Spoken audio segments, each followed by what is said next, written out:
Thank you.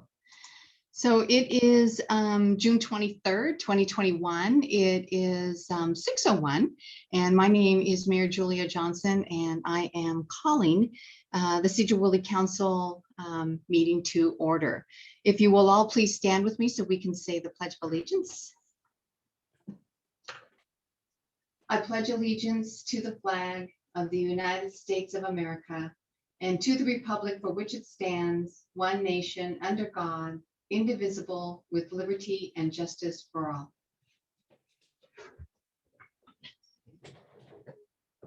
Thank you for those who stood for the flag salute.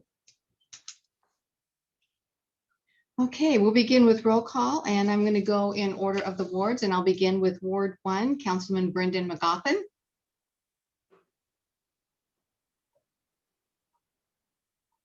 Okay. Councilwoman Joellen Kesty. Present. Thank you. Councilwoman Sarah Diamond. Present. Thank you. Council Member Glenn Allen. Present. Thank you. Council Member Chuck Owen. Here. Council Member Carl DeYoung. Here. And Councilman at Large Kevin Loy. Here. All right, thank you. So I am looking for an approval of the agenda. Madam Mayor, I move to approve the agenda. Thank you. Councilman Owen, second. Thank you. So we have a motion by Councilwoman Kesty and seconded by Councilman Owen. Any discussion? All in favor signify by saying aye. Aye. Aye. Opposed, same sign. Okay, moving on to the consent agenda, items 1 through 5. Do I have a motion?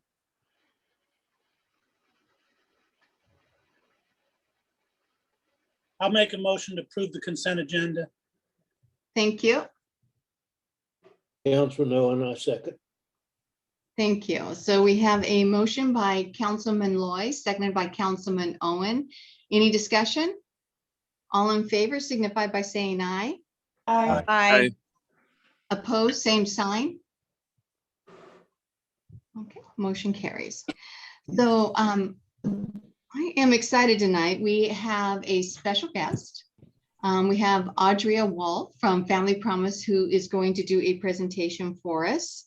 And I think, Audria, are you ready or? Yeah, sure.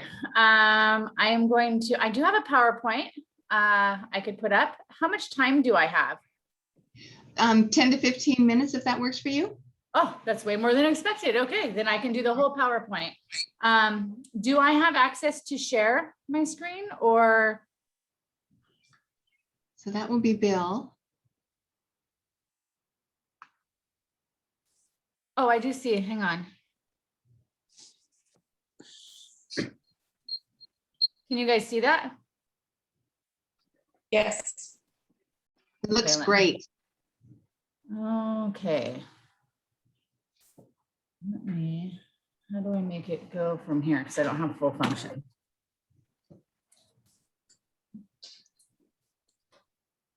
Here we go, found it.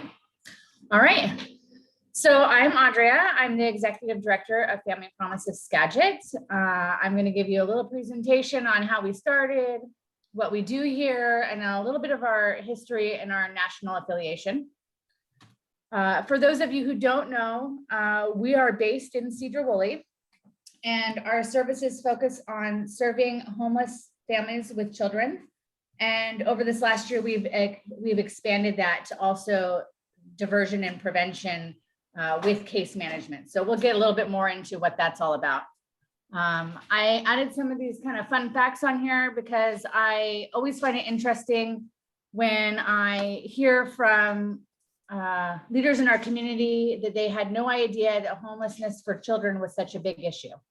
So I just wanted to get some of these facts out here, how pervasive it really is for our children when they don't have a stable place to live, don't have a place where they can study every single night, and don't just have a place where they can just relax and feel, at home. We start to look at a huge rise in depression, suicide, fallback in grades, and it really affects generationally out into our community. So hang on, I'm gonna close my window. Fun Zoom meetings, extra interference. So I have this short little video that I like to play, and this is just the introduction of how Family Promise nationally got started. So let me know if it doesn't work and I'll shut it right off. Sometimes this goes well in Zoom and sometimes it doesn't.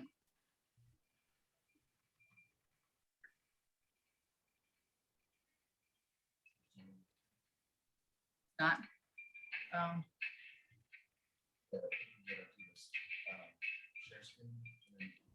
I don't think we're seeing it. Oh, should we be seeing something? Yes. Andrea?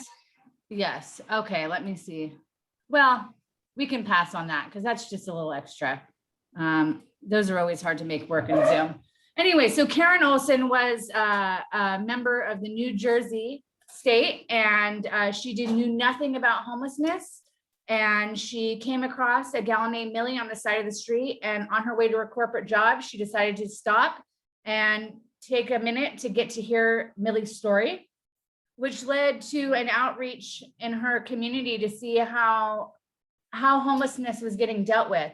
And she was so extremely shocked to find out that many of the youth in her community were homeless were in foster care merely because they didn't have housing.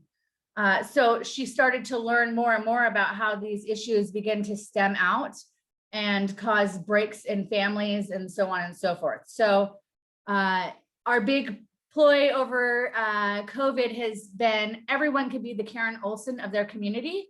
Everyone has the opportunity to get to know someone and realize that they're just like their neighbors, right? They're just somebody who needs a little help, a little mentorship, and we all have the power to create this huge change in our community. And because Karen chose to make that one stop and then reach into her community, we now have 200 plus affiliates across the nation that are doing this in quite a few of our states. You can kind of see that up in the corner here. A lot of it is based on the East Coast and New Jersey, but we're starting to spread more and more over here. We actually have, I think our 5th affiliate just started in Washington State. So Family Promise's mission is to come together as a community and serve homeless families as they provide loving homes. Our kind of motto around here is we're ending homelessness one family at a time. We started with our IHN shelter and have grown exponentially. And I'm gonna skip through that because I'll tell you that later. So our baseline programming that most people know us for is our shelter program. We have a rotational program that got shut down due to COVID. Our day center is at Bethlehem Lutheran, and from 6 p.m. to 6 a.m., guests reside in churches outside of our day center prior to COVID. And so what that looks like is 12 to 13 host sites, 12 to 13 support sites. Transportation from our day center leaves at in the evening time at 5 p.m. to get them to the church by 6 p.m. They're served a meal, there's an evening activity, and an overnight host. As the years have gone on since 2015, we've begun adding other organizations. Mount Vernon City is a support site. We have some school districts that come in and help doing evening activities sometimes. And it's a really great way to bring multiple groups together, not just churches. Each center has 20 to 50 volunteers, which seems like a lot, but then you kind of span out and we actually have 600 plus volunteers. So that's a really big number. What's nice about this is us as a program, we're only supporting the 20 volunteers. Well, they then go out and support 20 more volunteers. So it kind of creates this really great tier out program that offers a lot of education out into our community about how we can all be involved in homelessness and how we can serve people at all different levels. We have our day center, which is where the guests come during the daytime. They have access to computers. We have a tutor room, showers, laundry facilities. They can meet with their case manager any day of the week. We're one of the only agencies that has services 7 days a week, both in-house and for new intakes. Our case managers, along with family mentors, do workshops for budgeting. We do sustainable living. We work with just about any kind of programming that you can think of that a guest may need, from learning how to sew to learning how to care for chickens. We've taught how to do vegetables, put them in the dirt, get them on the plate. So we kind of, whatever our guests need, and each are very individual on what's going to help them make the budget. So those change every year, but we try to have our financial literacy is always our baseline. We do that 4 times a year, and then we kind of spread out from there. Oh, wrong way. So this is just talking about how we have a lot of community resources. Our main ways for people to get to us is through other community agencies. We have an extremely strong partnership with our school districts. We're partnered nationally with McKinney-Vento. We work a lot with our churches. We have our landlord relationships. So we take intakes from everywhere. If somebody searches us up on our webpage, they can do an intake or a request for services straight from our webpage. So we're very accessible to our clients. The nice thing about being part of a national affiliate that some people kind of like cringe a little bit when they hear that word is we're actually not very corporate-y. Each individual affiliate looks extremely different. We do try to keep a lot of the key components of our national values like hospitality, innovation, empowerment, empathy, but we tailor to the individual needs of a community. So no affiliate is going to look the same, but we still get a diverse amount of resources from all of our affiliates. If I have a problem here at the agency or a new programming, I can call upon 200 other directors to say, hey, has this ever happened to your agency? So it really cuts out a lot of time in trying to find answers for things, which also makes it very easy for us to bring new innovative ideas all the way from the East Coast over to Skagit County and have the support we need from multiple communities on how to make it work here. So I always like to talk about homelessness is not always answered by just finding shelter, right? We can put people in shelter, we can move them into permanent housing, but that's only a Band-Aid to the issue, right? So some of our families really haven't had any financial literacy courses. They didn't learn how to budget as kids, and they definitely don't know how to teach their kids. Health and wellness is the least of their priorities because they're just trying to survive day to day when they're living in a car, right? And family mentoring is a huge component because it takes multiple mentors in a child's life to really make a difference, right? So all these different multiple components that you see here are different things that we work on to kind of look at what is the individual need that each family has. Which leads me to our robust services that we have grown into over the last 6 years now. I always want to say 5, but it's now been 6. We lost one during COVID. We have these 3 pillars of services: prevention, shelter, and hospitality, or stabilization, sorry. And prevention starts out with our rental assistance program, helping people maintain their housing so we reduce our incoming homeless numbers. A lot of times people just need help with one bill being paid or one rental assistance, and they're back on their feet. Shelter diversion looks a little bit more like maybe families doubled up somewhere, the landlord's about to evict them, but maybe we could come in and we could mediate, divert them from ever having to enter the shelter, less trauma to the children, but also rehouse them during that time period. It's a bit of a program and a practice, I guess. It's the way we get to know our guests, even though they're not in our shelter. This has become a very growing, innovative kind of way of serving through COVID. When we couldn't have guests come to the building, it's become a new kind of nationwide practice as well for emerging programs that maybe don't have the building resources like we do to serve people in housing. They could start to reduce homelessness by serving them right where they're at. And then, of course, we do our outreach program, gas cards, bus tickets, all those kind of different things. We work with charity cars. In fact, tomorrow we'll be gifting 2 cars to 2 families who have worked very, very hard to get their licenses, pay off their debts, and do everything they need to do. So those are some kind of fun prevention things we get to do. And then shelter, I kind of think speaks for itself. We have 3 stages of sheltering though, which is kind of unique to most of the programs you see.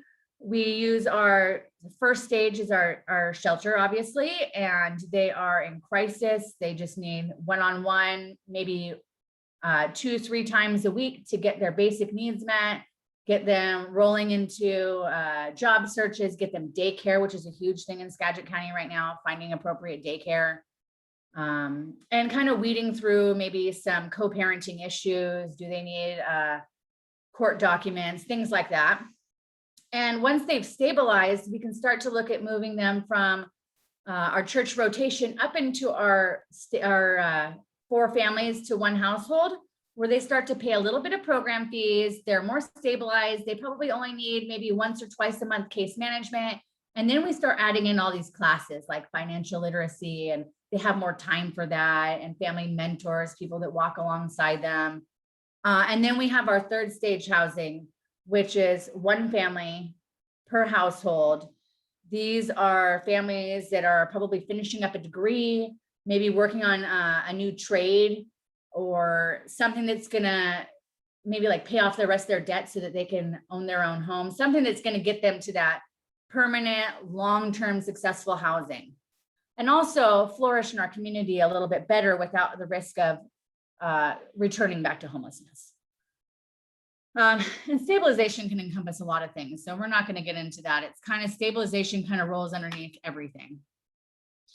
And we kind of went over this. This is for a different kind of presentation. We'll skip through that. So some of our local outcomes and impacts have really been changed since COVID. Our national average is 8 weeks. When I started here in 2017, we were beginning to grow way beyond that because of our housing crisis. That is why we began adding transitional housing. Right before COVID, we had worked very hard at getting our average length of stay in our shelter to be about 35 days. That's about 5 weeks. We have an 86% exit to stable housing, which is about 6% higher than the national average. And that's due to our piloted staging of housing. When we move them up, we're able to catch some things that other affiliates might not be able to before they fall back into homelessness. So really preparing them a little bit better for what's to come. 175 families have been served in our shelter since 2015, and 58% of those are children. That's really huge. That's changed a lot. We've doubled our capacity in shelter during COVID. We've doubled our capacity in transitional housing. So I hate to say it, but I think COVID was kind of nice to us in some ways.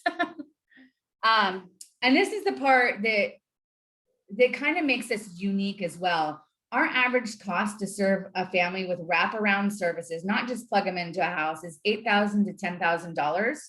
That has gone up some during COVID because we did some county funded hotel rooms. That number is usually a little bit lower, but that's like 1/3 of the cost for a state-run program that just puts them in housing. So we have every dollar donated, we turn into 3. We're huge on the in-kind donations here, and the way we do services is a lifelong change. We believe very strongly in deep, impactful relationships with our guests. So at times we've stopped our growing just to make sure that we're still keeping that kind of grassroots, deep, impactful relationship kind of momentum going, and making sure that we're educating the community around us as we're doing. So, and this prevention number, $260 to serve a family or a child from becoming homeless is huge.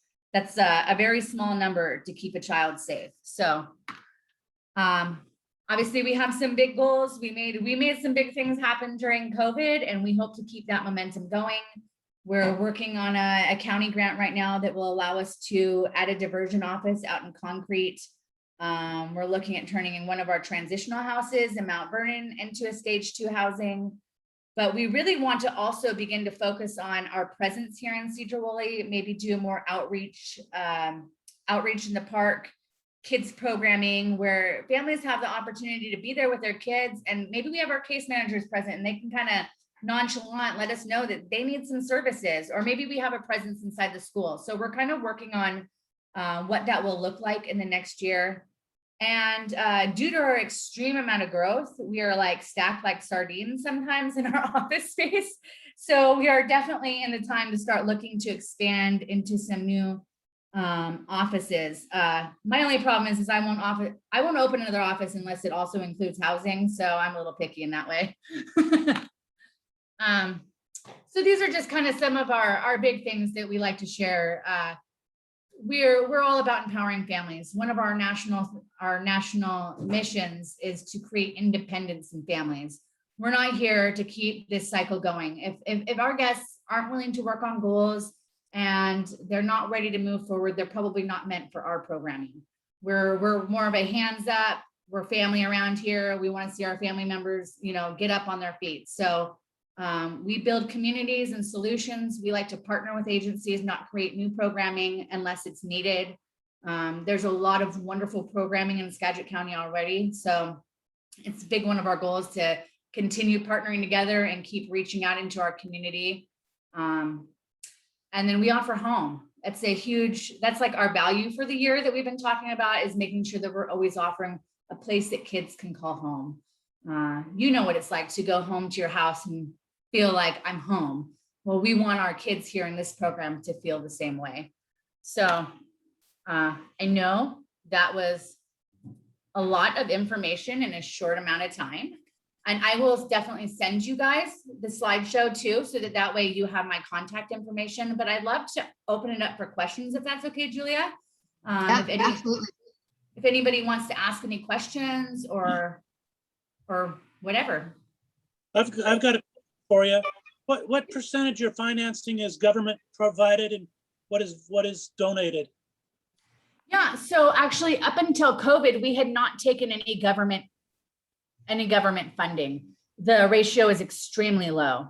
I think we took $135,000. I'd have to look at the percentage, but it's low. It's below 10%. And that was just during COVID. It's only been COVID funding. I am looking at my very first county grant or county contract. We're in the second stages of that. So as you can see, I have somebody else on here with me, Brandon. He's my new funds developer. So that's why we felt comfortable doing that. Family Promise nationally can go both ways. We tend to really wait to get into government funding for the simple fact that it does create a lot of red tape, and we want to serve the kiddos where they're at right now without having to jump through a bunch of hoops to do that. So the majority of our funding does come from individual donors. Thank you. Yeah. I have a question. Yes. Hi, neighbor. Hello, Carl. Hey. Well, you mentioned other groups in the county. So I'm just trying to kind of drill down a little more on how you're different from other nonprofits here in the county, because there's many services out there. And how do you guys fill in what's not there? And how are you guys just different? Thank you. Thank you for asking that, because I didn't include that in my presentation. That's great, Carl. So yes, there are a lot of other family services in Skagit County. One of the things that makes us unique is we keep families together. So in a lot of other services, dads have to be separated from their kiddos, or sometimes they can't be in the same programming. So here we take families as they are, how they were when they became homeless. That might mean older sister and aunt. It might look like grandparents that are adopting. That might be 2 females, 2 males. That it could be whatever. Single dads, single moms. We've done pretty much all of the above. So that's one way that makes us unique. We also don't necessarily have timelines like most agencies. Now, that's not to say that we're not getting people through just as quickly, if not quicker. There seems to be a little bit of a reduce in stress for families when you tell them, I don't have a timeline for you, but we are goal oriented. So I say you have 30 days to be prepared to move up to our next stage. If you can't make that 30 days, then we need to really work on an individualized plan to get you there. So this helps us all kind of stay accountable to making sure our families are getting all the support that they need. And I think another, well, actually there's two more. The other thing that makes us different is our involvement with the churches. So our church volunteers bring a huge level of resources, and our outside agencies, because they're serving the guests in the evening, they're getting loved on. You know, we get to serve them as case managers, but then they go to the church and it's like they're at grandma and grandpa's house, right? And then they send them home all sugared up, right? But so we got people out there that are bringing us resources all the time. And for us as an agency, it also brings us a diverse amount of skills that we can utilize, which keeps our model low cost. So that was the other thing I was going to say. Because of our diversity, we're also an extremely low cost model. Those numbers have gone up because we have, we're fully a static site, which means we're not rotating anymore. But we've done our best to still kind of maintain that low ratio of spending, you know, while still serving our guests well. Are there any other questions? I actually have one, Audra, and that is, how do you differ from the Anacortes Family Center, which is transitional housing? Well, we are quite similar in some ways, but we're on the other opposite side of the county, right? We're here locally in Sedro-Woolley, and we do share a lot of services back and forth, but we are quite similar. And we often use each other as resources and kind of client swap. So, and the only thing that's really different for us, and this is what we would like to grow into, is that we don't own any of our own buildings currently. So at the very moment, we're still young in our years, right? So whatever we're doing in programming, we have to replicate. So if I'm telling my guests they need to live sustainably, then we're living sustainably. So we haven't kind of jumped up that rung yet, but that's in our plan for this year. So figuring out what's the next right step. And that's kind of another reason why I'm here with you guys, because I would like to hear from you guys. And it doesn't have to be today. Feel free to email me. What do you see as needs in our community for housing and for our youth programming? What are some things as we begin to look at growing and building our building capacity? What do we need and what would you like to see? I think it's really important for you guys as the leaders to have some weigh in before we just keep moving forward. And that's why I always contact you before I do things, Julia. So I have to say, you know, you are a group that has a huge impact here, but isn't really that well known. And so I greatly appreciate the fact that you were willing to come tonight, that you were willing to share your program, talk about what you're doing. And it's incredible when you think about how quickly you grew and how well you have developed your program in such a short period of time, because Family Promise hasn't been around really all that long. Mm-hmm. So great job, absolutely great job. Yeah, we currently have 2 shelters. We're serving 8 preventional guests with case management now.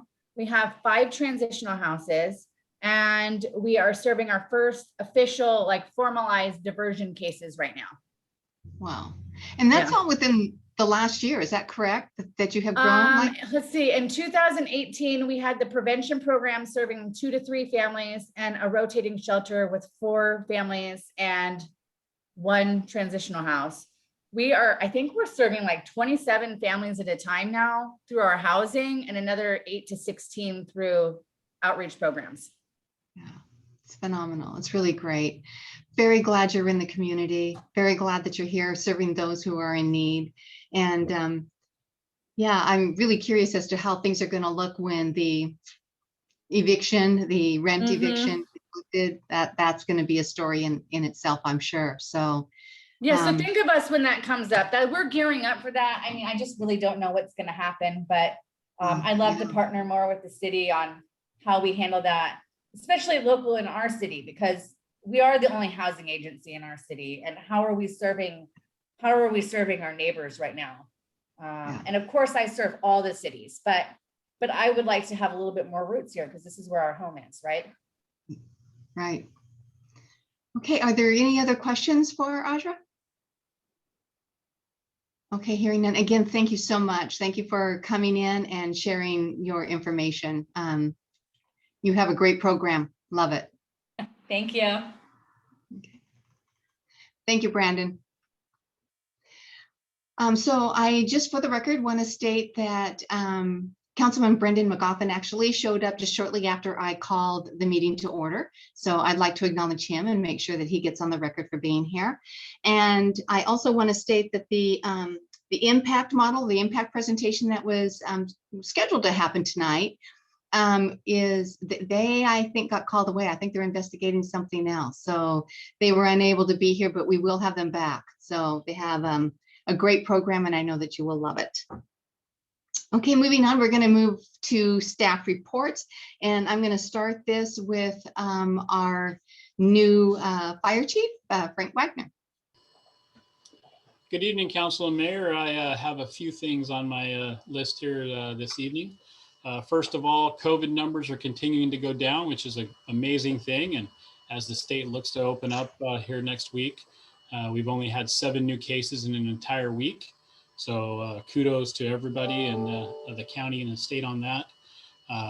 We're also coming up on some pretty extreme weather conditions with the looks at 100+ forecast this weekend, depending on which agency you use. I think AccuWeather is the highest at 110, I think, on Sunday. So with that, just a reminder to take care of the small animals and children and the elderly that we forget to hydrate and keep out of the conditions, because heat exhaustion and heat stroke can be a big issue for us in these kind of conditions, as well as life jackets around water. And we're seeing a lot of near or drownings around the state because of the water is still really, really cold, and people don't realize it until they jump all the way in, and it's too late. So also with these conditions, we have a burn ban that's coming up for the entire county that will start this Friday at 2 p.m. Not a lot of changes for the city, as we're in a burn ban all the time and have been for years.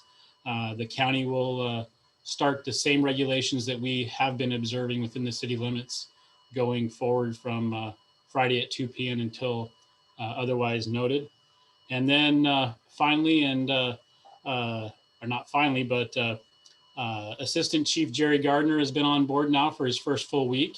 And kudos to Assistant Chief Olson, who has been with us for 28 years, and I'd like to congratulate him on his upcoming retirement. And just goes to show the dedication that he has for the city and the community as he's passing the torch and training Mr. Gardner all the way up until the very last day, and passing on that knowledge and expertise for all of us. And Chief Olson has been instrumental in a lot of things, and training has kind of been his the feather in his cap over the years, as you can see with the training site that we have down there on 3rd Street, and how amazing that has progressed over his tenure, with him also planning and training classes even after he's gone that are on the books through the end of the year, with the big Burlington Northern tanker car that he was able to bring in with the help of some of our local and state government agencies. And Burlington Northern is going to come in and teach a big class this year. And I think it's going to be hard for him not to be a part of it, because I keep hearing him say he's going to be here. So thanks again to Todd for 28 years of friendship and amazing service to the community and the citizens. And Todd is on here, and I would like to say we're going to miss you, buddy. Thank you, sir. Yeah, so I'd like to give Todd an opportunity here to talk if you'd like to. Sure. Yes, it's been a real pleasure and honor working for the city and serving, and the staff has been outstanding, and the new staff has been really top notch too. I have great confidence in them that they'll carry on and do very well for the department. But yeah, it's been a great 28 years with the city and 30 years in the fire service. It's been really great. I look forward to spending time with my grandkids and kids and traveling and having fun. So thank you, Mayor. So, well, Todd, thank you. And I actually had the opportunity and the pleasure to present to Todd on behalf of the city and the council a plaque. The volunteer fire department had a wonderful dinner for him, and there were some great speeches that were given. And so I had a chance to attend that and present the plaque. So Todd, if you'll allow me, I'll read what we had put on the plaque and that you have, and that is Assistant Chief Todd Olson, City of Sedro-Woolley Fire Department 55, January 16th, 99 through January 30th, 21. And it says, in recognition of the years of outstanding leadership, dedication, service, and safety training that you have provided to those who have worked and volunteered within our Sedro-Woolley Fire Department. On behalf of the citizens of Sedro-Woolley and myself, we extend our appreciation and respect. Mayor Julia Johnson. And so, Todd, we thank you for all the years that you have provided the training, your dedication to the department and to the city. You know, you've promoted safety, which is absolutely huge. We have an outstanding department in part because of the training that you provided. So really, with a grateful heart, I extend the city's thanks, and we wish you the very best as you move forward in your retirement, you and Judy. You have a lovely wife, by the way. I'm glad I had a chance to meet her. And as you float back and forth, I think you're going to be snowbirds, are you not? That is the plan, yes. Yeah, we're all envious of that. But anyway, it's well-deserved. And thank you very much, Todd. And thank you for coming on tonight so that we could have a chance to honor you once again. It's well-deserved. Thank you. You are well-deserved. Welcome. Okay, moving on with staff reports, I'll move to Chief Lynn Tucker. All right, thank you, Mayor. Good evening, Council. Just a couple things here. You see in a packet at the very end of the packet, the last 4 or 5 pages is my input on some of the legislative things that we've been experiencing. If you have any questions, you can ask now or shoot me an email and I can answer them. I pretty much put some of my comments in red based on the discussions it's been having on more of a state level with the Chiefs and Sheriffs Association and the back and forth. This has gotten a lot of traction right now. I got to get interviewed by King 5, and it was on last night. They were kind of looking at how the effects of some of these legislative things that have come down have affected local agencies. So thought it was really well done by them. They were really fair with us, and gave me a perfect chance to get my message out. On a little bit more closer to home front, we are gearing up for the 4th of July, kind of. We're not sure what kind of parade we're going to have, but we're going to be prepped for whatever kind of parade shows up. We also have the Rotary Foot Race going on at the same time. So really, we're gearing up to cover the streets and provide safety for the runners doing the foot race. And then for, like I said, whatever parade shows up. We had a brief parade last year, and we did exactly the same thing. We're going to provide safety and security for that parade if it happens.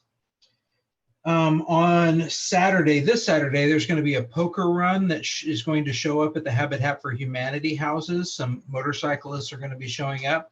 I talked to Jen, who is coordinating that for Habitat, and we're going to be closing off part of one lane of traffic. So if you're in the area, you see some cones on the road. It should only be from about 10 to 2 in my day shift. If they don't melt this weekend, they're going to be out there checking traffic. And I wanted to mention that Chief Baldwin called me. He's the chief that runs the impact team at the sheriff's office.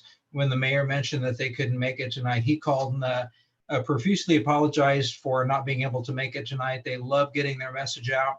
but they just had a priority investigation that they were working on. I didn't want to know any of the gory details, so they left it at that. And, you know, like Brenda was always fond of Bigfoot sightings and all that. Actually, there was a Dean Klinger sighting this week. He's back on this side of the mountains, and he actually wandered in the back of the fire hall. So if you hear rumors of that, it's true. I saw it with my own eyes, and I think Frank even had breakfast with him. But yeah, he's still around, and I think he seems to be enjoying himself. I don't know what the deal is with that. But Mayor, that's all I have. Thank you. All right, thank you.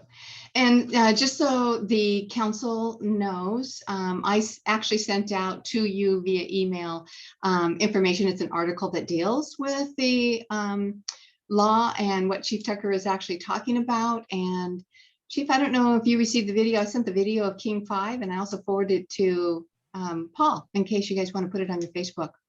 So it was well done. It was very well done. Yep. Yeah. Also, the chief brought up 4th of July. I just want to remind everybody so that if you're asked, you know, we are going to have events. The Logger Rodeo Board worked within a very short period of time, and we're able to manage the recruitment of wood carvers. So we are going to have the wood carving contest and the carvings and the auctions that go along with that. So you don't want to miss out on that. There will be the beard contest. Also, we're going to have the fireworks. So the fireworks, of course, are very important, and that will be happening this year. And also want to extend a thanks to the Rotary for putting on the Great American Foot Race, which they're doing with COVID rules, you might say. So keeping everybody safe. So if you haven't had a chance to sign up for that, maybe you'd like to. All right, we will move on, and I will turn it over to Director of Building and Permits, John Coleman. Good evening, Council, Mayor. I don't have a lot to report. The Planning Commission, there was a couple of members that were unable to attend last week, so we were unable to have a Planning Commission meeting last week, unfortunately. We'll do it again in July. And then everything's going along just fine in the Planning and Building Department, where the application period for the assistant planner position is closed, and we'll be doing some interviews in the upcoming weeks, and we'll keep you posted on that. That's all I have, Mayor. Thank you. Thank you, John. All right, Director of Public Works, Mark Freiberger. Thank you, Mayor. Good evening, City Council members. Just a few things to report on tonight. You awarded the 2021 pavement and pedestrian program with the consent calendar tonight. That's an overlay for Wicker Road in the city limits, as well as Eastern from State to Ferry, and some ADA improvements at various locations. That we expect that work will start in July and take about 30 days, 35 days to finish. In addition to that, the pounding is over at the Burlington Northern Santa Fe crossing, undercrossing. The piles were completed on the 21st. That went pretty well. The BNSF crews were able to work around the track schedule. Because of that, it took a while to do it. They were driving 1 to 2 piles a day, and that 16 total have been installed. Now, the next part of finishing that particular agreement with BNSF is for them to deliver the bridge decks and the pile and abutments structures for storage until we have the funds to build the actual undercrossing sometime in the next few years. So that all went pretty well, other than the first couple of days when folks were startled by the noise. Really, the complaints were relatively minor on that. Our Public Works Operations crews have been busy up at the Fire Station 2 site getting ready for the storage buildings.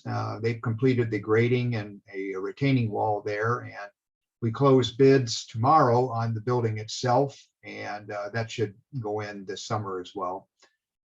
We have another project that has bid and been awarded, and we're waiting for the construction to do a slurry seal, which is an asphalt coating on some of our streets. We're doing F&S grade road from Highway 20 to Morrow, and also on Orth Way, which was a street we chip sealed a couple of years ago, and I've had quite a few complaints on because of the roughness of the surface in that residential neighborhood. So that's being addressed. In addition to that, I want to make you aware that coming your way are a couple of things for your approval. Our wastewater treatment plant laboratory operations building and the public works building. We're getting very close to completion of design on that. I'll have on the council agenda for the 14th a review of the proposed funding for that project and request your authorization to go to advertisement for that project. The overall budget's about $6.2 million for that, pretty good sized project. We're anticipating that if the approval is granted, and we'll go to ad on the 20th and close bids on August the 12th, and should start construction sometime in October. It's about a year project, so it would complete about October of 2022.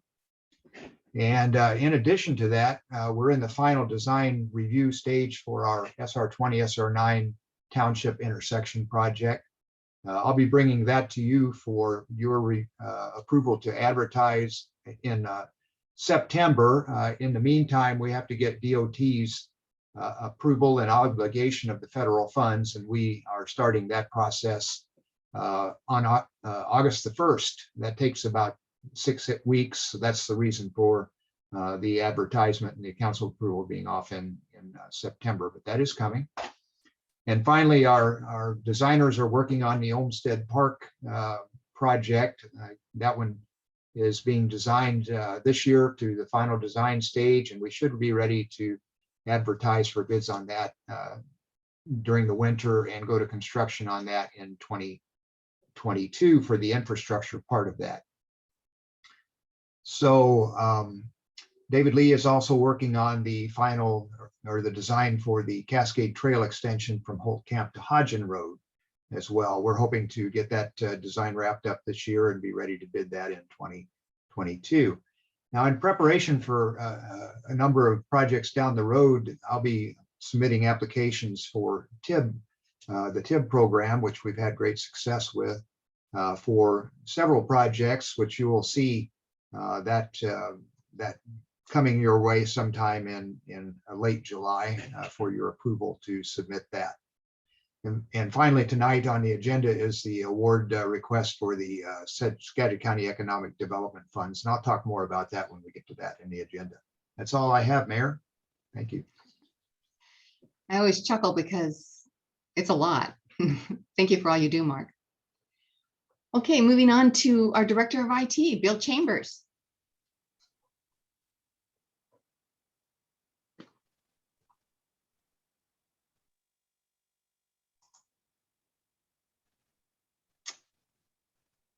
Bill, we can't hear you.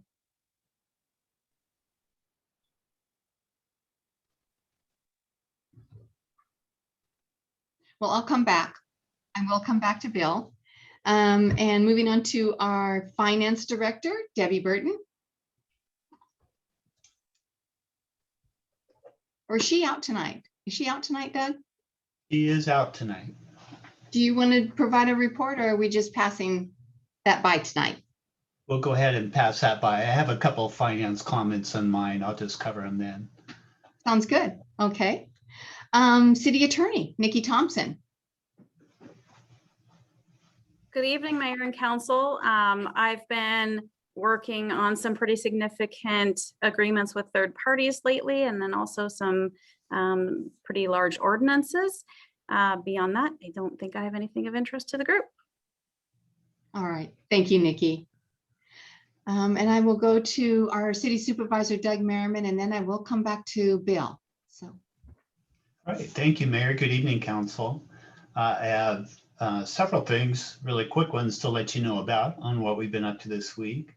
Nikki signs off and says not much going on, but I do my best to keep her as busy as possible, and she returns a favor to me as well. So it's a good relationship.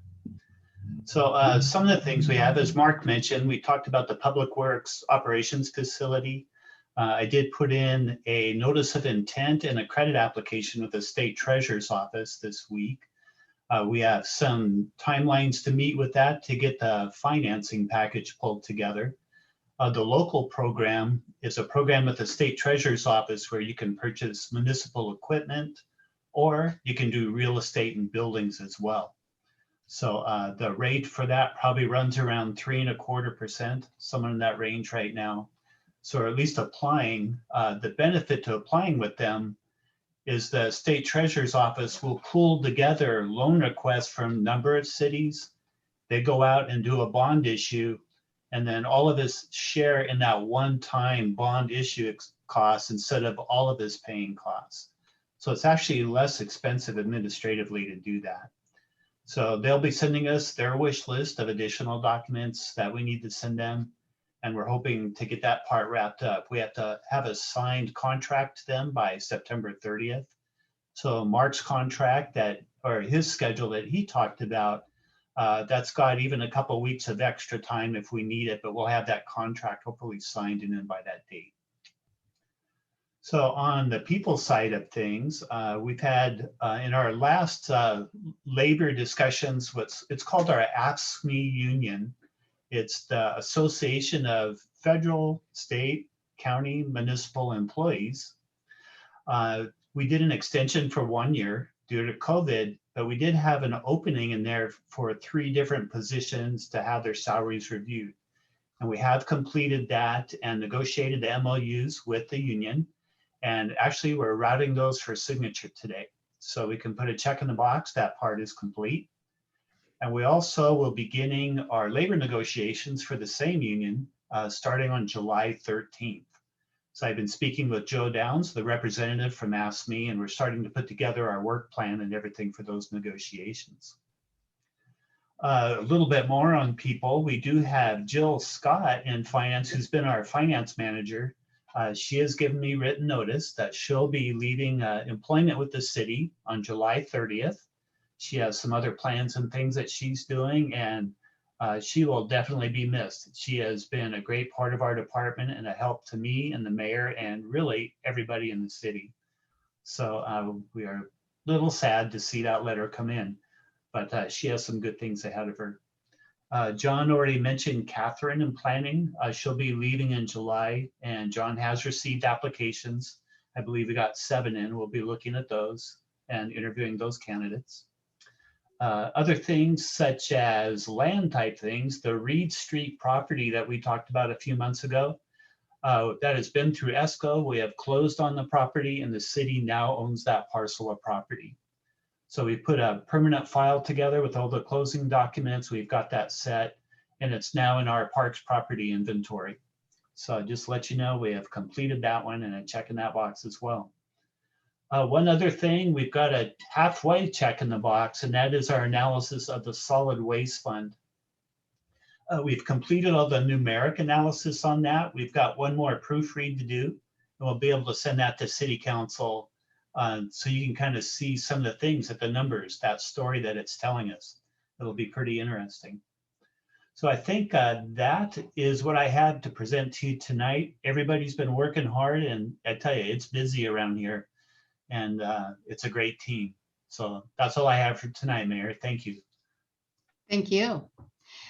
And moving back to our IT director, Bill Chambers. Can you hear me now? Yes, there you are. Much better.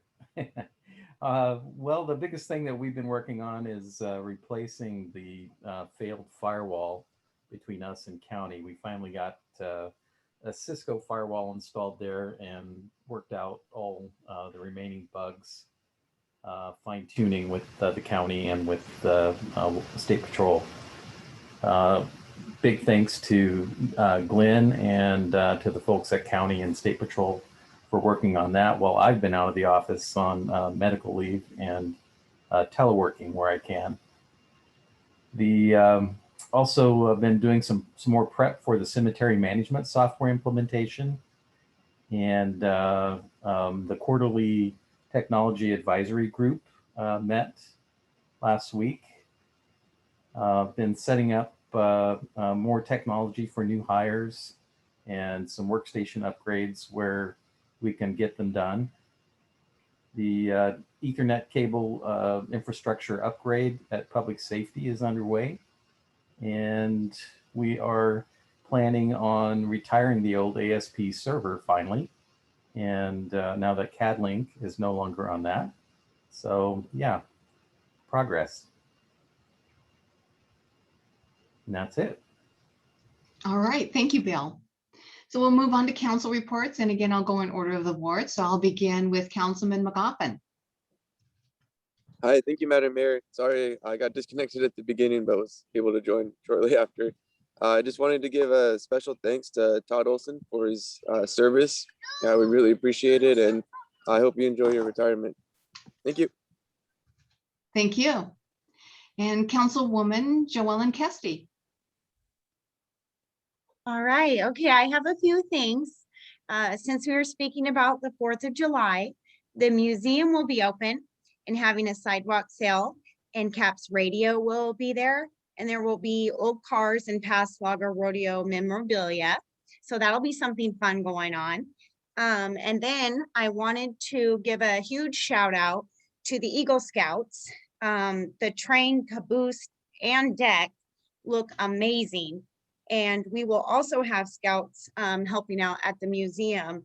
And it's just really nice to see the youth come out and take part in their community. So great work. All right, thank you, Joellen. And moving on to Councilwoman Sarah Diamond. Good evening.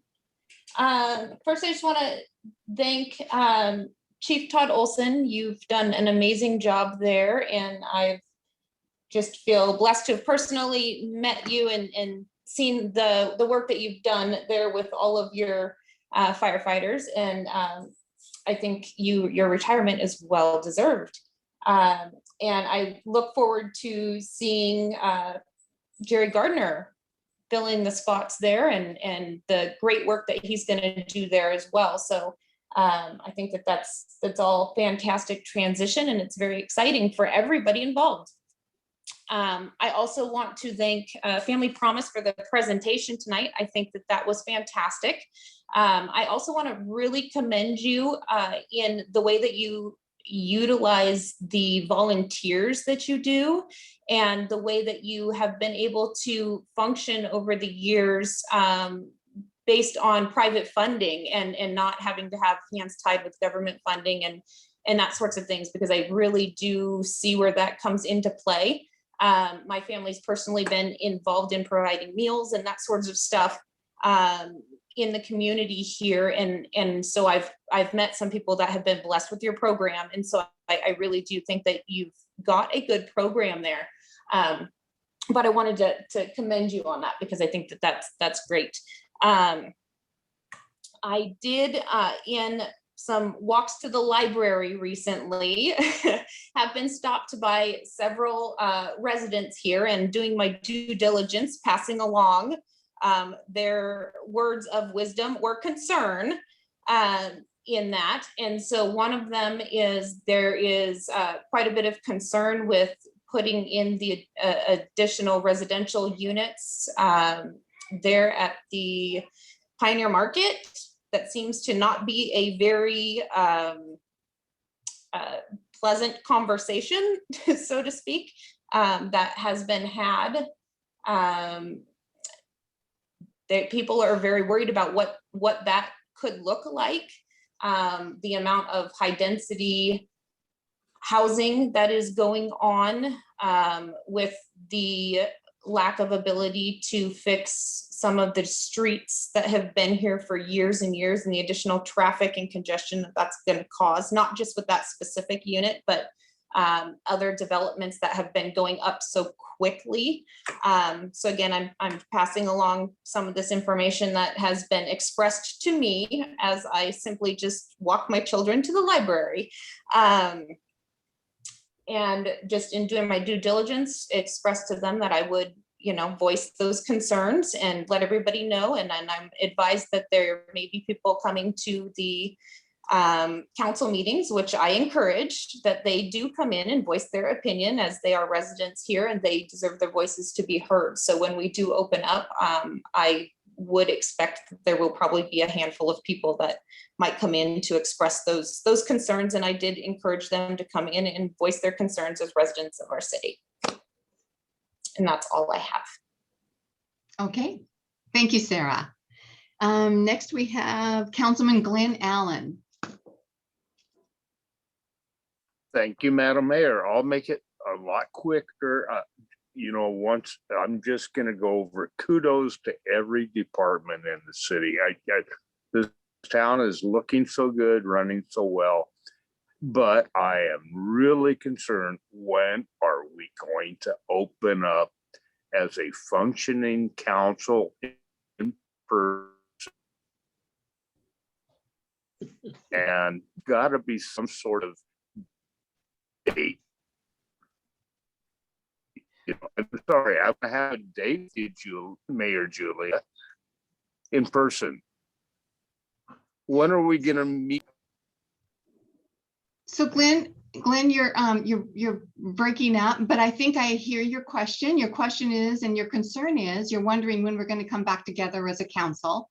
And it's a great question. And honestly, I'm quite ready to do that myself, but we do have some logistics. Part of it has to do with what we need to do, because we have to provide for, there's still regulations in place as far as those who are vaccinated and not vaccinated.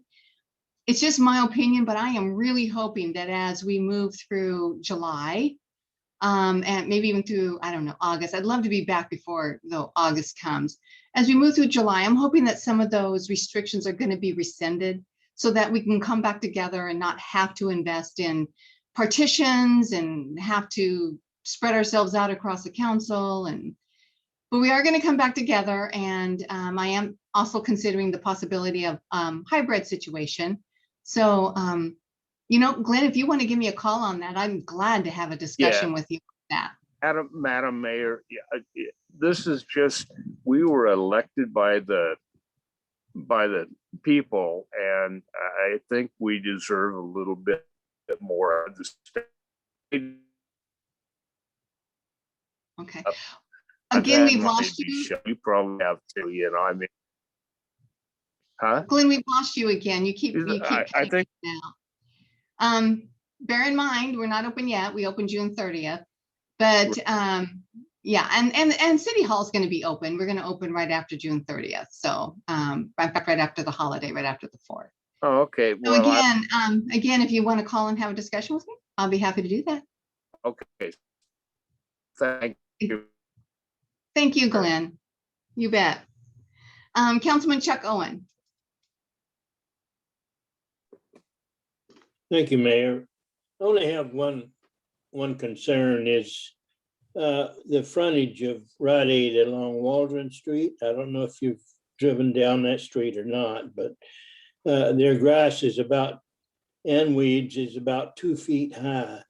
I did bring it to the attention of the code lady, and she had a discussion with them, and they still I haven't seen any action. And I don't know what she can do. But it seems like after a warning or two, they should be issued a citation or something, because if you'll just drive down there and look, it just looks awful. It's an eyesore for the city. And that's all I have, Mayor, and I thank you.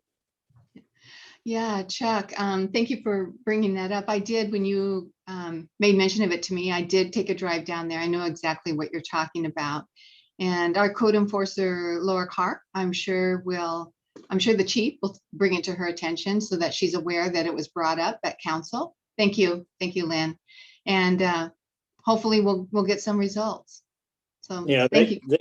They mowed in front of Rite Aid, along Township and Highway 20, but they didn't touch the Waldron Street side. So I went over and had a talk with them, and they said, well, we'll try to get somebody in there in a week. So I have hopes that they will take care of it, but it does look awful. Yeah. Absolutely. Thank you. Let's see, Councilman Carl DeYoung. Thank you, Mayor. Again, I would like to echo the sentiments of the rest of the council with Assistant Chief Todd Olson. Your legacy is in all those you've trained, and we are the proud recipients for the assets that you have left, and you do deserve retirement, and we wish you all the best in that and time, well-deserved time with your family. I also would like to give kudos out to Chief Tucker for representing your profession and the city so well on King 5. Thank you for that. And as we know, we're looking at the forecast coming up this weekend, and oh my goodness, 3 digits. So as Chief Wagner brought out, the air is hot, but the water is cold. So let's be very conscientious of that. And I know we don't have any community buildings opening for cooling centers yet because of COVID, but do look out for our neighbors and those who are maybe having some heat stress, and offer them a cool drink of water and a cool place to be. And that also includes our little furry friends too. Also, I think we'll hear more about it, but Wednesday, June 30th is the last day for the Washington National Guard at the Helping Hands Food Bank.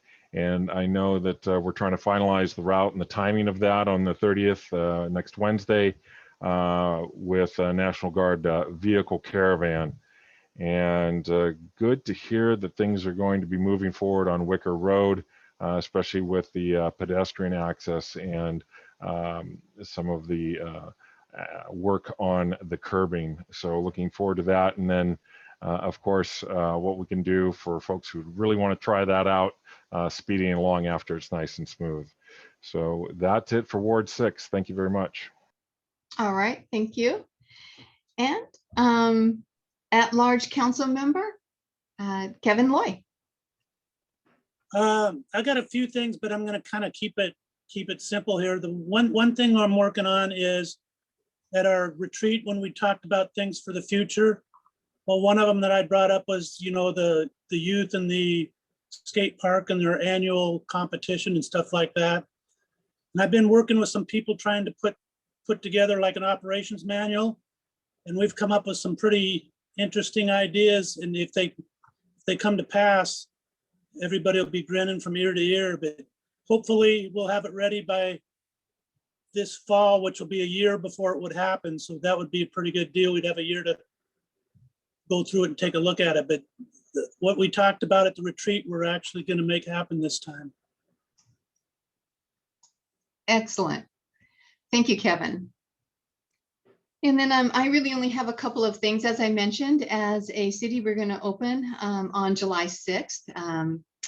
And so is the Senior Center. They're going to be opening on July 6th, and they will be open their regular hours with a focus, of course, on their meals. So there will be some activities, but they will be very limited. So thank you, Ellen, for forwarding that so that we had opportunity to share that tonight. Also, I want to congratulate the employees of our fine city here. They are one of 105 AWC trust members who earned the 2021 Well City distinction. And it's quite a process that you have to go through throughout the year to make that happen. And it takes all of them to make it happen. And they did that. So thank you for creating a healthy workspace by completing and participating in the program. This is definitely beneficial, not only to the city, but to you as well. So, and I want to send out a special thanks to Amanda, who encouraged us to stay on task and sent out those emails on a regular basis. So thank you, Amanda. I did have, well, before I go to Chief Wagner, I want to extend my congratulations to you again, Todd. Thank you for coming on board tonight and letting us share our appreciation for all that you have given and done. So thank you, Todd.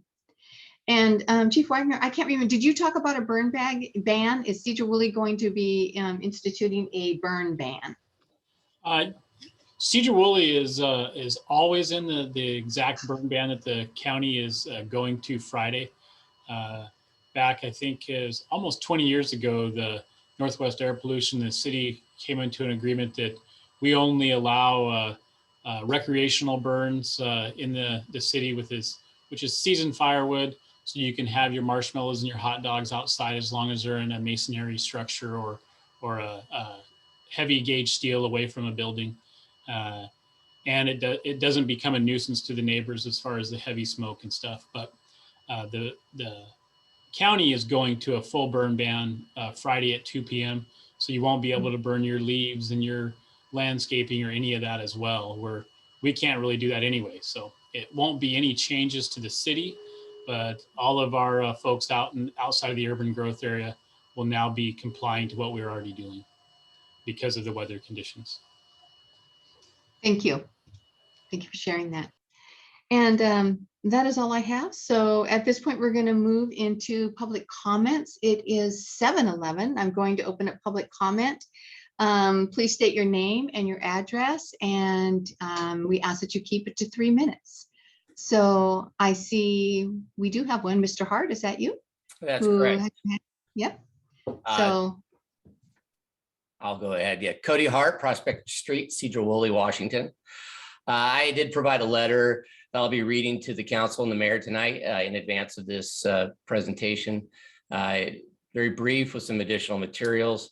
So I'll go right into it. I am writing to notify you that beginning in early March, I began releasing findings of a statewide audit I was asked to conduct of the 2020 Washington State general election.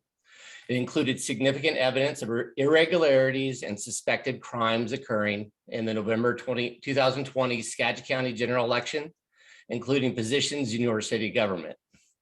While my attached report dated March 21st and slideshow dated April 30th contain many details about the substance of my findings, I have also publicly released 4 video summaries with additional information and evidence that you can review on my website, codyhart.org, and on my YouTube channel at the link provided.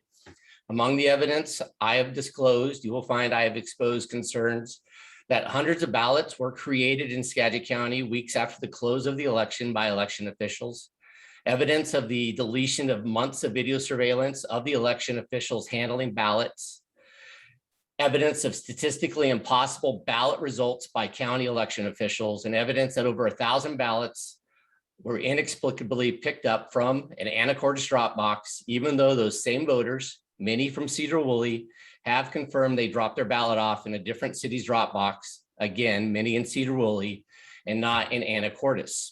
Although the evidence and accusations of election fraud may seem astounding, to date, not a single official at the county, state, or federal level has disputed my findings, made a statement in opposition to my findings, and it is generally accepted that fraud did occur, bringing into question the validity of multiple elected officials at the local, state, and federal level. Furthermore, in an upcoming video release, I will provide additional evidence that over the last several months, investigations have been opened into officials at the highest levels of government, including many at agencies you have entrusted to oversee and manage your elections for the city of Sedro-Woolley residents.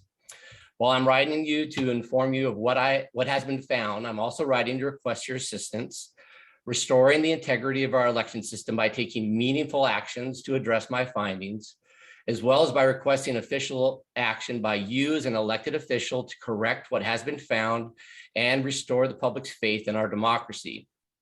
Lastly, I'm writing to notify you I will be releasing a report to the public in October of what each agency and elected official in your city has done in support of the goal to restore election integrity to our state so the public can better understand your commitment to our American democracy and your effectiveness as a representative of the people you are in a position to represent. Thank you in advance for your assistance. Those of you on the council who are aware of me, the mayor who's aware of me, I don't know. I'm making sure that it doesn't go any further without all of you understanding. Every city in the county will be receiving a similar letter as this. I've been in coordination with law enforcement in 4 different counties, including federal law enforcement about this. And I've yet to see an elected official in the county I live take an action to even look into it. So Mr. Hart, I hate to cut you off. It's been 4 minutes, so I'm gonna cut you off. But we did receive your letter. We do have it, and it will be going out to the council. This actually came in after we started the council meeting, so I wasn't able to disseminate it, but we will certainly do that at your request. So thank you for bringing this to our attention. Yep, thank you. All right, is there anybody else who would like to participate in public comment? All right, hearing none, it is 7:16 and I'm going to close public comment and we will move on to new business as we have no old business. And it looks like, Mr. Merriman, you are up first with the amendment to the 2021 budget. It's a first read, by the way. So no action is required tonight. Mr. Merriman? All right, thank you, Mayor and City Council. As the Mayor just described, this is an amendment to our 2021 budget.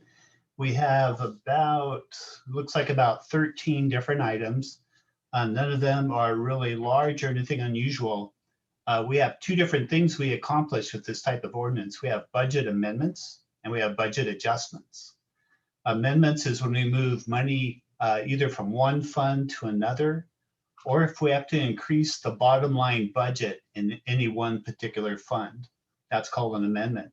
An adjustment would be if a department head or someone came to me and said, hey, I'm not going to use all of my supplies budget this year, but I need some professional services money. As long as the bottom line in their budget doesn't change, we can do an adjustment to move line item to line item. What I like to do is, even though technically we only have to show the amendments on this ordinance, there's a schedule I attached. I like to show the adjustments as well, so City Council knows everything that's going on. We're not changing line items or things kind of in the back room. We put them right out there for everybody to see. So you'll find the ordinance and also a schedule I put together that lists columns that shows each of the amendments and the adjustment items. So we don't have to have any action on ordinance 1987-21 tonight. It's first read. So we'll bring this back to the next council for your review and passage. Okay, thank you. Are there any questions for Doug at this time? Okay, hearing none. Thank you, Doug. We will move on to our second new item of business, and that is the interlocal cooperative agreement. And Mr. Freiberger, this is yours. Thank you, Mayor. I mentioned earlier tonight the receipt of the award of these funds. Basically, this is for the SR 9 John Liner Road and McGarrigle Road intersection project, which is one of the vital elements of our Jones-John Liner Trail Road Corridor project. We had applied for $500,000 in grant funds from the Economic Development Board, and we were awarded $250,000. I've in the memorandum that you have tonight, I have looked at the budget to see if that would provide us sufficient funds to move forward with the project. And again, what our plan is to use these funds to leverage a Transportation Improvement Board grant that will be due in the second week of August to fund the entire project. The entire project estimate, and this is based on our scoping study that was completed in January of 2020, is $2.492 million. The county funds would provide $250,000 for the construction phase only. We will be applying to TIB funds, assuming your approval tonight, to accompany our match funds of $374,000 to come up with the entire funding. So the ask from TIB would be a little over $1.8 million. That's roughly what we had applied for last year from TIB, assuming the same level of match when we did that in 2020, because we did not receive any funds from the Economic Development Board at that time. So we're ready to try again. The match funds will increase slightly from what we requested your approval for when we were looking to apply for the ED funds. So they've gone up 50,000. And the total match funds would amount to a 15% match for the TIB. I have not yet talked to the executive director at TIB, but I'll be doing that later this week, just to feel them out on how this would look with that lower match from the ED funds. I still feel it should be a very strong application, and we were close to being funded last year. I understand the reason we didn't get funded was because of the COVID impacts on the state budget and the gasoline tax, which were down about 30% from their normal levels. And that is the primary funding for the TIB program. So anyway, our request for you tonight is to authorize the mayor to execute the interlocal agreement with Skagit County in the amount of $250,000 and to approve the revised commitment of $374,000 for local funding for a match for the project. So if you have any questions, I'd be glad to cover those with you. Oh, and I should mention, working with Doug, we've plugged in the revised match dollars into what we call our arterial project listing spreadsheet, which we maintain that covers all 4 of the funding sources we use for projects that are of the arterial transportation nature. It's a combination of our Count 104 ending funds, our real estate excise tax funds, which we are allocating 50% of those for transportation improvements, our transportation benefit district, Fund 304, and our Growth Management Act impact fee funds that we collect from development to fund roadway improvements. So we run a spreadsheet, we plug the projects in, we've done it for a 3-year window, just to make sure we can fund the projects that we're anticipating to do in the TIP. And that's the information we use as the background for these memos that we bring to you to request your authorization for funding. And I'm sure Doug would be glad to give you any information I neglected to bring up on that, but we're confident as staff that we have the funds in place to fund the entire application for the project that we'll submit to TIB in August. And this is, as I've mentioned, an important project, and we do recommend that we go forward with this. Thank you. So if you have any questions regarding the funding, it's actually on page 53, and that will tell you which bank we're taking it out of and how much. So at this point, does anybody have any questions for Mark? He is looking for action tonight on this item. I just want to verify this is Highway 20 and Highway 9, correct? No, this is actually on Highway 9 at John Liner Road and McGarrigle Road. The Highway 20 and Highway 9 project is the one that I mentioned earlier. We have most of the funding for that, and I'll be coming to you in September to request your authorization to go to advertisement for that. But this is a separate project. This is the intersection at John Liner. I just wanted to make sure I had the right project. It's like the Jones Road, John Liner Road, where you're going to put a light and stuff in there? Yes, it's an intersection improvement that includes a new traffic signal, and we would have a minor right-of-way acquisition at all 4 corners of the intersection to allow for the turn radiuses.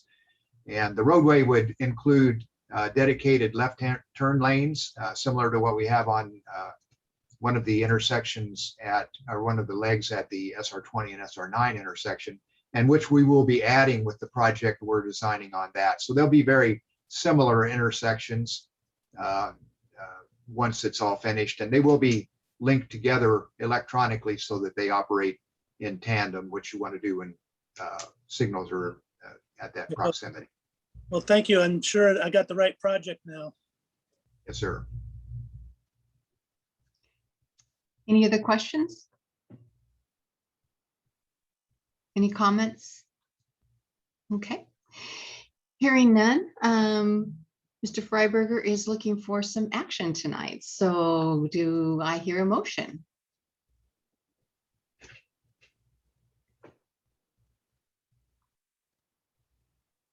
Madam Mayor, Yes. I'd like to make a motion to authorize you, Madam Mayor Johnson, to sign the attached interlocal agreement between Skagit County and Sedro-Woolley. All right, thank you. Do we have a second? Madam Mayor, Councilman Owen, second. All right, thank you. So we have a motion by Councilwoman Kesty and seconded by Councilman Owen to authorize me to sign the attached interlocal agreement between Skagit County and the city of Sedro-Woolley for the SR9 Township and John Line McArgyle intersection project in the amount of $250,000. All those in favor signify by saying aye. Aye. Aye. For the record, just so you know, because this is also audio, I do need for you to verbally say it, not just hold up your hand. I'm sorry, Mr. DeYoung. I know that that's something that's you've been doing, but I need for you to actually verbalize it. I'm sorry if that didn't clearly resonate. The mic was off and I did indicate aye. I'm sorry it didn't come through. That's fine. Thank you. All those opposed, same sign. Okay, motion carries. Just so I am clear, Mr. Freiberger, do you need an approval for the $374,000 in the interlocal match or not? That would be yes on that, Mayor. Okay, so we are looking for approval of a commitment of $374,000 in local funding from match for a Skagit County Economic Development Grant for, again, the SR9 Township and John Liner McArgyle intersection project. Madam Mayor, this is Councilman Allen. I will make that motion. Thank you. Madam Mayor, this is Councilmember Diamond, I will second that. All right, thank you. So we have a motion by Councilman Allen and seconded by Councilwoman Diamond. All those in favor in the approval of the $374,000 match signify by saying aye. Aye. Aye. Those opposed, same sign. Okay. You choosing not to vote, Mr. Dion? Madam Mayor, again, microphone was off and I did say aye. Thank you. All right. All right, so motion carries. All right, thank you, everyone. And it is 7:28. That is all we have for tonight. Unless there's anything for the good of the order, we are adjourned. Thank you, everyone. Have a good night. Good night. Thank you. Good night. Night.